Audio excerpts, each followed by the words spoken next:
Everyone, welcome to my YouTube channel. और आज हम मेथड इन बायोलॉजी की सीरीज़ के अंदर जो आज इंपॉर्टेंट टेक्नोलॉजी पढ़ेंगे वो रिकॉम्बिनेंट डीएनए टेक्नोलॉजी होता है, जिसे शॉर्ट फॉर्म होता है आरडीटी। ये काफ़ी वास्ट टॉपिक है जहाँ पर हम शॉर्ट नोट्स होता है उसके बेसिस पर पढ़ेंगे। इसमें जो फर्स्ट पॉइंट लिख रखा है कि also known as a genetic engineering, इसे जेनेटिक इंजीनियरिंग होता है, उस नाम से जाना जाता है। Genomic DNA, total DNA, RNA होता है उसका आइसोलेशन, यानी रिकॉम्बिनेंट डीएनए टेक्नोलॉजी क्या होता है, तो एक जीनोमिक डीएनए या टोटल जो आरएनए का आइसोलेशन होता है वो रिकॉम्बिनेंट डीएनए टेक्नोलॉजी के द्वारा किया जाता है। फिर इसमें जो फर्स्ट गोल होता है to isolated and characterise a gene होता है उसके रूप में। सेकंड पॉइंट होता है to make desired alteration in one and more isolated gene के अंदर। थर्ड होता है आर्टिफिशियली सिंथेसाइज न्यू जीन होता है, वो आर्टिफिशियली जो सिंथेसाइज नए जीन होता है उसको सिंथेसाइज करने के लिए आर्टिफिशियली इसका यूज़ किया जाता है। फिर आता है जीन थेरेपी होता है उसके अंदर। जीन थेरेपी का मतलब होता है अंडरस्टैंडिंग द हेरिडिटी होता है, उसके अंडरस्टैंड जो डिजीज होती है उसके अंडरस्टैंडिंग के लिए जीन थेरेपी होता है उसका यूज़ किया जाता है। यानी आरडीटी टेक्नोलॉजी होता है उसके ये गोल्स होते हैं, यानी उद्देश्य होते हैं।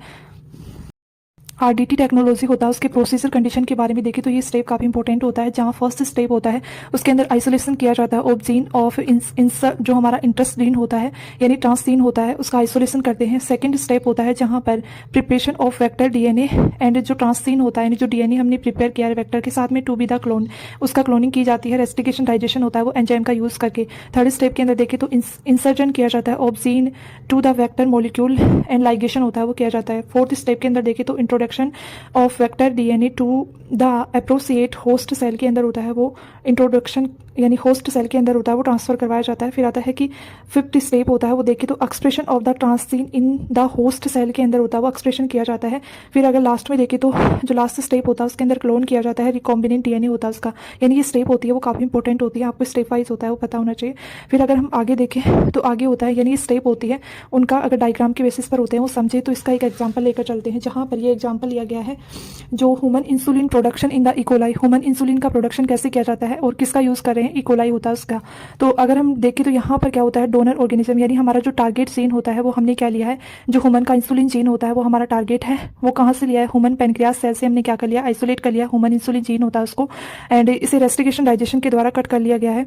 एंड अदर जो कंडीशन होता है दूसरा जो वेक्टर होता है उसके रूप में इकोलाई होता है उसको यूज़ किया जाता है।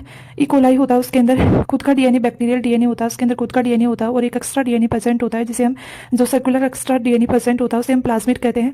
अब ये प्लाज्मिड होता है उससे रेस्टिकेशन डाइजेशन होता है उसके द्वारा इस प्लाज्मिड को कट किया गया है, विद रेस्टिकेशन एंजाइम के द्वारा कट कर दिया गया है।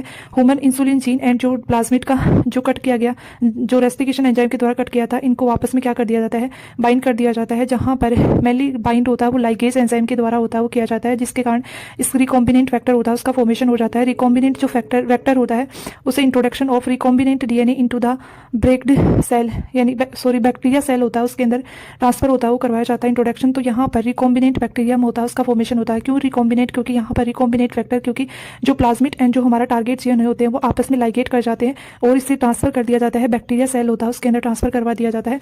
अब इस बैक्टीरिया सेल में ट्रांसफर करवाने के बाद में जो लास्ट स्टेप होता है वहाँ पर जहाँ पर क्लोनिंग होती है वो क्लोन होते हैं वो डेवलप किए जाते हैं। वहाँ recombinant bacteria multiply and producing human insulin in the fermentation tank होता है। जो फर्मेंटेशन टैंक होता है उसके अंदर जो मल्टीप्लाई यानी जो इंसुलिन का जीन होता है उससे मल्टीप्लिकेशन होता है वो कर लिया जाता है और लास्ट में क्या होता है, आइसोलेशन कर लिया जाता है ह्यूमन जो इंसुलिन होता है, यानी जो हमारा टारगेट क्या था, जो इंसुलिन होता है उसको डेवलप करना था, उसको आइसोलेट करना था।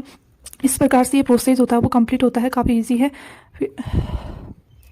अगर हम इसके एप्लीकेशन होता है उसके बारे में स्टडी करें तो एप्लीकेशन होता है उसमें फर्स्ट एप्लीकेशन होता है इंसुलिन प्रोडक्शन फॉर डायबिटीज़ के प्रोडक्शन होता है उसके, यानी इसके एप्लीकेशन होते हैं वो काफ़ी एप्लीकेशन होते हैं इसके यूज़। फिर देखिए तो सेकंड होता है ह्यूमन ग्रोथ हार्मोन्स के रूप में यूज़ करते हैं, मोनोक्लोनल एंटीबॉडी प्रोडक्शन में यूज़ करते हैं, जीन की थेरेपी बनाने में और वैक्सीन प्रोडक्शन में यूज़ करते हैं, मेडिकल जो डायग्नोसिस में यूज़ करते हैं, रिकॉम्बिनेंट प्रोटीन प्रोडक्शन होता है उसके अंदर यूज़ किए जाते हैं। यानी जो आरडीटी होता है उसके काफ़ी एप्लीकेशन होते हैं, जहाँ पर हमने कुछ इंपॉर्टेंट होता है वो एप्लीकेशन लिखे हैं। आरडीटी जो रिकॉम्बिनेंट डीएनए टेक्नोलॉजी होता है उसके अंदर कौन कौन से एंजाइम होते हैं वो यूज़ किए जाते हैं। जहाँ पर पहला एंजाइम होता है रेस्टिकेशन एंजाइम। रेस्टिकेशन एंजाइम वो होता है जो कि क्लीव करता है डीएनए को एक स्पेसिफिक साइट होता है उससे, जहाँ पर रेस्टिकेशन दो टाइप के होते हैं, एंडोन्यूक्लियस एंड जो एक्सोन्यूक्लियस होते हैं, जो हम आगे स्टडी करेंगे। फिर देखें तो सेकंड एंजाइम होता है जहाँ पर डीएनए लाइगेज यूज़ किया जाता है, ligation of the two DNA strand होता है उसको लाइगेट करने के लिए यूज़ किया जाता है। डीएनए पॉलीमरेज यूज़ किया जाता है। फिर सिंगल स्ट्रैंड गैप होता है उसको फिल करने के लिए। फिर देखें तो रिवर्स ट्रांसक्रिप्टेज होता है जहाँ पर मेकिंग कॉम्प्लीमेंट्री डीएनए, सी डीएनए का मतलब कॉम्प्लीमेंट्री डीएनए होता है फ्रॉम द जो आरएनए होता है उससे, यानी आरएनए से डीएनए बनना रिवर्स ट्रांसक्रिप्टेज होता है, जहाँ रिवर्स फोस्फेटेज एंजाइम का यूज़ किया जाता है। फिर आता है polynucleotide kinase add phosphate to the 5' OH जो एंड होता है, हाइड्रोक्सिल एंड होता है 5' पर of a polynucleotide to the label it. फिर आता है कि जो एल्कलाइन फोस्फेटेज होता है ये काफ़ी इंपॉर्टेंट एंजाइम होता है, जिसमें क्या होता है रिमूवल ऑफ द टर्मिनल जो फोस्फेट होता है फ्रॉम द 5' एंड 3' एंड होता है, वहाँ पर फोस्फेट को हटाया जाता है। तो उसके लिए कौन सा एंजाइम यूज़ करते हैं, तो एल्कलाइन फोस्फेटेज का यूज़ किया जाता है। ये पहले पूछा जा चुका है CSI नेट के अंदर। ये TDT होता है, TDTA होता है, वो भी पूछा जा चुका है, जहाँ पर TDT होता है उसकी फुल फॉर्म होती है टर्मिनल डीऑक्सीन्यूक्लियोटाइड ट्रांसफरेज होता है वो, जो कि एडिशन करता है न्यूक्लियोटाइड्स को 3' एंड हाइड्रोक्सिल साइड होता है वहाँ पर, यानी 3' जो OH साइड होता है वहाँ पर न्यूक्लियोटाइड होता है उसका एडिशन करता है, और ये क्या करता है रिमूव करता है 3' एंड 5' फोस्फेट होता है उसको। फिर रेस्टिकेशन एंजाइम होते हैं वो मेनली 2 टाइप के होते हैं, जहाँ पर एक्सोन्यूक्लियेज और एंडोन्यूक्लियेज। एक्सो का मतलब होता है जो साइड से कट करते हैं, जो 3' और 5' DNA की स्ट्रक्चर होता है वहाँ से कट करते हैं, यानी catalyse of hydrolysis of A terminal nucleotides from the end of DNA and RNA होता है। आइदर 5' एंड 3' डायरेक्शन होता है, वहाँ पर कट करते हैं, जहाँ पर मेनली एग्जाम्पल देखें तो एक्सोन्यूक्लियेज फर्स्ट एंड एक्सोन्यूक्लियेज सेकंड। एंडोन्यूक्लियेज होता है वो जो DNA होता है उसमें जो बीच में से कट करते हैं उसे हम एंडोन्यूक्लियेज कहते हैं, जहाँ पर recognise specific restriction site DNA और RNA। Cleave internal phosphodiester bond within DNA होता है उसके अंदर क्लीव करते हैं, जहाँ पर Eco R1 first, Hind third and Bam H1 होता है, वो इसके एग्जाम्पल होते हैं एंडोन्यूक्लियेज एंजाइम के। ये भी काफ़ी इंपॉर्टेंट होते हैं तीनों के तीनों। फिर आता है कि जो रेस्टिकेशन एंडोन्यूक्लियेज एंजाइम होता है वो 3 टाइप से होता है, type first and type second and type third होते हैं, उस टाइप के होते हैं। जहाँ पर जो टाइप फर्स्ट इसमें डिफरेंस टाइप से होता है वो मैंने लिखा रखा है, जहाँ पर रेस्टिकेशन जो साइड होता है टाइप फर्स्ट होता है उसके अंदर कट करता है बोथ स्ट्रैंड और एट नॉन स्पेसिफिक लोकेशन, यानी कि जो नॉन स्पेसिफाइड लोकेशन साइड होता है वहाँ से कट करता है दोनों साइड से। एंड कितनी साइड पर कट करता है, तो कम से कम 1000 बेस पेयर होता है, away from the recognise site होता है, वहाँ पर कट करने का काम करता है। फिर टाइप सेकंड के अंदर देखें तो इसकी रेस्टिकेशन साइड होता है, कट करता है both strand of a specific side. ये आपको अच्छे से याद रखना है, जो टाइप सेकंड होता है वो स्पेसिफिक साइड से कट करता है, उस साइड को क्या कहा जाता है पैलिंड्रोमिक रिकॉग्निशन साइड, उसे हम palindromic recognise site. Palindromic recognise site होता है, वहाँ पर कट करता है 4 से 8 बेस पेयर होता है, वहाँ तक कट करता है। फिर आता है टाइप थर्ड, जहाँ पर रेस्टिकेशन साइड होता है, कट करता है 1 स्ट्रैंड, ये अच्छे से याद रखना है, ओनली 1 स्ट्रैंड होता है, वहाँ पर कट करता है, और कम से कम 24 से 26 बेस पेयर होता है, वो डाउन स्ट्रीम तक कट करता है और रिकॉग्नाइज करता है 3' होता है, उस साइड को रिकॉग्नाइज करता है, ये काफ़ी इंपॉर्टेंट होता है। फिर सेकंड पॉइंट देखें तो इसमें होता है कि जो रेस्टिकेशन मॉडिफिकेशन होता है, तो टाइप फर्स्ट के अंदर सिंगल मल्टी न्यूक्लिएशन कंडीशन होता है एंजाइम यूज आता है। फिर टाइप सेकंड के अंदर देखें तो separation nucleus and methylase activity पाई जाती है, ये भी काफ़ी इंपॉर्टेंट है, PYQ पूछा जा चुका है कि जो रेस्टिकेशन सेकंड एंजाइम होता है टाइप सेकंड होता है उसके अंदर मिथाइलेज एक्टिविटी होती है वो पाई जाती है। फिर थर्ड के अंदर देखें तो separation enzyme common sub unit होता है उसके द्वारा सेपरेशन किया जाता है। फिर थर्ड पॉइंट देखें तो इसमें आता है कि न्यूक्लियस सब यूनिट स्ट्रक्चर होती है वो किस टाइप से होती है, तो टाइप फर्स्ट होता है उसके अंदर हेटेरोडाइमर फॉर्म में प्रेजेंट होता है, टाइप सेकंड के अंदर होमोडाइमर फॉर्म में पाया जाता है, और जो टाइप थर्ड होता है उसके अंदर हेटेरोडाइमर फॉर्म में पाया जाता है। फिर फोर्थ कंडीशन देखें तो कोफैक्टर होते हैं, वो कौन कौन से यूज आते हैं, तो टाइप फर्स्ट के अंदर ATP का यूज होता है, मैग्नीशियम एंड सैम का मतलब एस, जो एडिनोसाइल मिथ्योनिन होता है उसकी फुल फॉर्म होती है सैम की, इसका यूज़ किया जाता है। जबकि जो टाइप सेकंड होता है उसके अंदर ओनली मैग्नीशियम का यूज़ होता है, ये ATP इंडिपेंडेंट प्रोसेस होता है, ये भी इंपॉर्टेंट होता है, यानी कौन सी प्रोसेस होता है जो कि ATP इंडिपेंडेंट होता है, ये अच्छे से याद होना चाहिए। फिर टाइप थर्ड होता है उसके अंदर देखिए तो मैग्नीशियम होता है, लेकिन ये भी क्या होता है, ये ATP डिपेंडेंट होता है, यानी ATP होता है उसकी रिक्वायरमेंट होती है। ओनली टाइप सेकंड होता है वो ATP इंडिपेंडेंट प्रोसेस होती है। फिर फिफ्थ पॉइंट देखें तो DNA cleavage requirements, DNA cleavage होता है उसके लिए रिक्वायरमेंट होती है, तो टू रिकॉग्नाइज टाइप फर्स्ट होता है उसके अंदर two recognise site in any orientation होता है उसके अंदर। फिर देखिए तो यहाँ पर सिंगल रिकॉग्निशन साइड होता है उसकी जरूरत होती है, टाइप सेकंड के अंदर टाइप थर्ड के अंदर two recognition site head to head location होता है उसके अंदर होनी चाहिए, यानी टू रिकॉग्निशन साइड।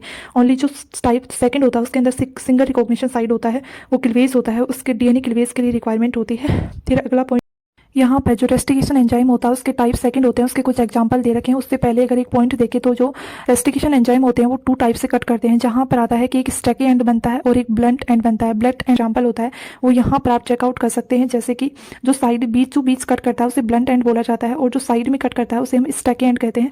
जहाँ पर इस टाइप से यहाँ पर जो क्या दे रखे हैं न्यूक्लियोटाइड होता है उसकी सीक्वेंस दे रखी है, जिसे हिंड थर्ड होता है उसके द्वारा रिकॉग्नाइज किया जाता है, जहाँ पर एडेनिन ग्वानिन साइटोसिन थायमिन और थायमिन ये 5 to 3' होता है वो दे रखा है। जहाँ पर यहाँ पर ये कट हो रहा है 5' एंड से इस साइड से कट हो रहा है, एंड जो 5' इस साइड से होता है वो कट हो रहा है।